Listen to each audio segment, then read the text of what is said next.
Daniel Padilla at Catherine Bernardo, nagbabawian na ng mga investment sa kani-kanilang negosyo.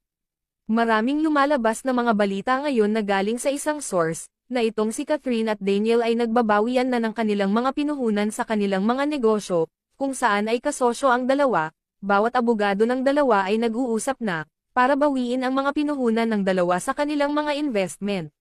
Naging usap-usapan din na hindi erereno ng Star Magic ng ABS-CBN ang kontrata ni Catherine at Daniel, kaya naman itong si Catherine Bernardo ay kinakausapan na daw ngayon ng asawa, ni Maha Salvador na si Rambo na isang talent manager, para magpatuloy ang dalaga.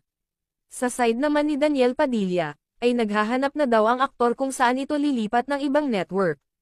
Kaya naman, labis ang pag-aalala umano ni Carla Estrada, na ina ni Daniel Padilla.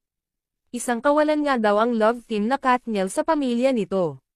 Maraming nagsasabi, na maging kawawa nga itong si Daniel Padilla kung tuluyan nang mawala ang love team na Katniel, kung saan marami na itong nagawa sa larangan ng showbiz, at tumatak na nga ito sa mga tao.